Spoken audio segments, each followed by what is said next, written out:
അല്ല, അതൊരു സാങ്കേതിക പ്രശ്നം. അതിപ്പോൾ അവരോട് ചോദിച്ചാലേ അറിയുള്ളൂ. ഞാൻ പറഞ്ഞ ഉള്ളടക്കത്തെക്കുറിച്ച് തർക്കമില്ലല്ലോ. എന്നുവെച്ചാൽ അവിടെ വന്ന കാര്യങ്ങൾ സമൂഹത്തിന് അറിയേണ്ട കാര്യങ്ങളാണ്. കാരണം ഞാൻ നേരത്തെ സൂചിപ്പിച്ചു, ഇപ്പോൾ സന്ദീപ് വാര്യരെ പോലൊരാൾ ഒരു നയമാറ്റവും പ്രഖ്യാപിക്കാതെയും മുൻ നിലപാടുകൾ റദ്ദാക്കപ്പെടാതെയും ഇരു കൈയും നീട്ടി കോൺഗ്രസിനകത്ത് സ്വീകരിക്കപ്പെട്ടു.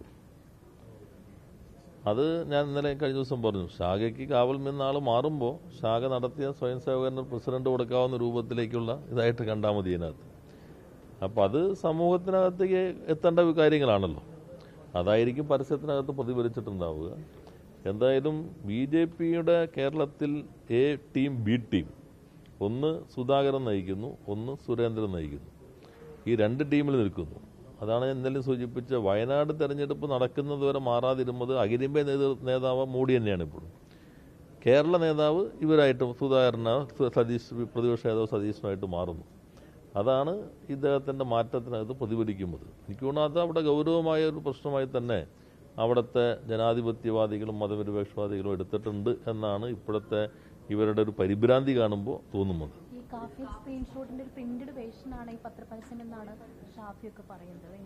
അല്ല, അദ്ദേഹത്തിനകത്ത് പ്രത്യേക നൈപുണ്യമുള്ള ആളാണല്ലോ ഇത്തരം കാര്യങ്ങൾ എങ്ങനെ വിനിയോഗിക്കണം എന്നുള്ളത്. അപ്പോൾ അതിൻ്റെ ഭാഗമായിട്ട് തോന്നിയതായിരിക്കും. BJPക്ക് വേണ്ടി ഈ രൂപത്തിലുള്ള കാര്യങ്ങളെല്ലാം ചെയ്യുന്ന ഒരാളെ ഇരു കൈയും നീട്ടി സ്വീകരിച്ച് കൗതുകകരമായത് പാണക്കാട്ടേക്കും കൂടി കൊണ്ടുപോയി. അത് വളരെ നന്നായി. എങ്ങനെയാണ് ന്യൂനപക്ഷ പ്രശ്നം കൈകാര്യം ചെയ്യേണ്ടെന്ന് എളുപ്പവഴി ഉപദേശിച്ചു കൊടുക്കാനായിരിക്കും അദ്ദേഹം നേരത്തെ പറഞ്ഞൊന്നും റദ്ദാക്കപ്പെട്ടിട്ടില്ലല്ലോ. ആ പറഞ്ഞതൊക്കെ തള്ളി പറഞ്ഞിട്ടില്ലല്ലോ. ഒരു നയവും മാറിയില്ലല്ലോ. നയം മാറാതെ തന്നെ കോൺഗ്രസിനകത്തേക്ക് പോകാം എന്ന് വ്യക്തമായല്ലോ. അത് കോൺഗ്രസിനും UDFിനൊക്കെ ഒപ്പമുള്ള മുസ്ലിം ലീഗിനൊപ്പമൊക്കെ നിൽക്കുന്ന പാലക്കാട് മതനിരപേക്ഷവാദികളും ജനാധിപത്യവാദികളുമായ വോട്ടർമാർ അവർ ശരിയായ നിലപാട് സ്വീകരിക്കുന്നതിലേക്ക് നയിക്കും. ഇത്തരത്തിലുള്ള തെറ്റായ സമീപനം കോൺഗ്രസ് സ്വീകരിച്ചത് അത് ജനങ്ങൾ ശരിയായ രൂപത്തിൽ തിരിച്ചറിയും എന്നാണ് എനിക്ക് തോന്നുന്നത്. BJP ഒരാൾ പുറത്തു പോകുമ്പോൾ എന്തുകൊണ്ടാണ് CPM അല്ലെങ്കിൽ ഇടതുപക്ഷത്തിന് ഇത്ര പ്രകോപനം ആവുന്നതെന്നാണ് മറ്റു നേതാക്കൾ ചോദിക്കുന്നത്. അത് ഞങ്ങളുടെ എന്ന് വെച്ചിട്ടുണ്ടെങ്കിൽ BJPയുടെ RSSന്റെയും അതേ കാഴ്ചപ്പാടോടുകൂടി ഒരു മാറ്റവും വരുത്താതെ നിൽക്കാൻ കഴിയുന്ന ഒരു പാർട്ടിയായി കോൺഗ്രസ് മാറിയല്ലോ എന്നതാണ് ഞങ്ങളുടെ ഉത്കണ്ഠ.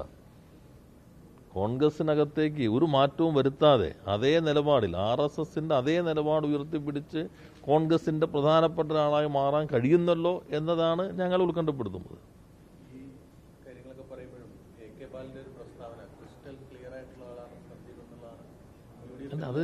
അത് വ്യക്തിയുടെയാണ്. ഇവിടെ പാർട്ടി സെക്രട്ടറി തന്നെ വളരെ കൃത്യമായി പറഞ്ഞല്ലോ.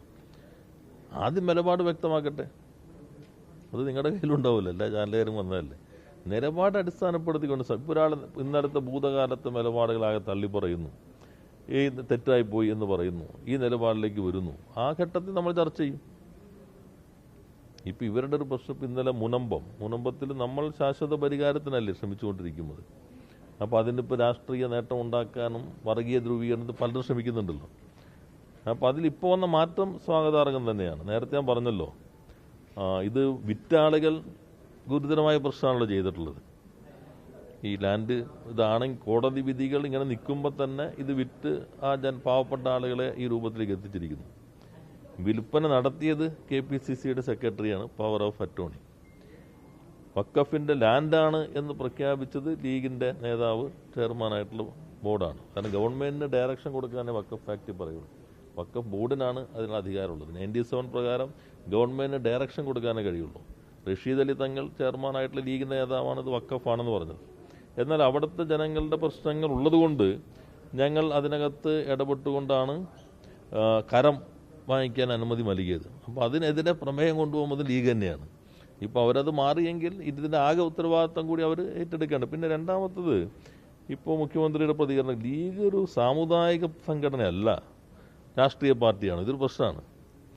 സാമുദായിക സംഘടനയാണോ രാഷ്ട്രീയ പാർട്ടിയാണോ? സാമുദായിക അടിസ്ഥാനത്തിലാണെങ്കിൽ രാഷ്ട്രീയ പാർട്ടിയുടെ രജിസ്ട്രേഷൻ തന്നെ ഇല്ലാതാകും. അതുകൊണ്ടാണ് മുഖ്യമന്ത്രി ശക്തമായി തന്നെ ലീഗിൻ്റെ പ്രസിഡന്റിനെതിരെ എന്ന നിലയിൽ മാധ്യമങ്ങൾ അവതരിപ്പിച്ചല്ലോ. അദ്ദേഹം ചില നിലപാടുകൾ വെച്ചപ്പോൾ ആ ലീഗ് രാഷ്ട്രീയ പാർട്ടി എന്ന നിലയിൽ ആ പാർട്ടിയും അതിൻ്റെ പ്രസിഡന്റും സ്വീകരിക്കുന്ന നിലപാടുകളെ രാഷ്ട്രീയമായി തുറന്നു കാണിക്കാൻ രാഷ്ട്രീയ പാർട്ടികൾക്കും വ്യക്തികൾക്കും മാധ്യമങ്ങൾക്കും എല്ലാ അവകാശമുണ്ട്. എന്നാൽ അത് സാമുദായികമായിട്ടുള്ളതെന്ന് പറയാനേ പാടില്ല. ലീഗ് എന്നുള്ളത് മുസ്ലിം സമുദായത്തിൻ്റെ ഒരു സംഘടനയോ അതിൻ്റെ അധിപനോ അല്ലല്ലോ. മത സംഘടനകളുണ്ട്, സാമുദായിക സംഘടനകളുണ്ട്. അപ്പോൾ അവർ അതിനകത്തൊരു വ്യക്തത വരുത്തേണ്ട കാര്യമാണ് മുഖ്യമന്ത്രി ഉൾപ്പെടെ സൂചിപ്പിച്ചിട്ടുള്ളത്. ഇവിടെയും ഇപ്പോൾ ഇന്നലെയുള്ള നിലപാടുകളാകെ മാറ്റി ഇത് തിരുത്തേണ്ടതാണ്. അവന് വരുന്ന ഉത്തരവാദിത്വം കൂടി അവർ ഏറ്റെടുക്കുമ്പോൾ നമുക്ക് ചർച്ച ചെയ്യുമ്പോൾ കുറേ കൂടി സഹായകരമായിരിക്കും. മറ്റെല്ലാ വശങ്ങളും ഈ നിയമപരമായ കാര്യങ്ങൾ പരിശോധിച്ച ശേഷം നമ്മൾ ശാശ്വതമായൊരു പരിഹാരത്തിനാണ് ശ്രമിച്ചുകൊണ്ടിരിക്കുന്നത്.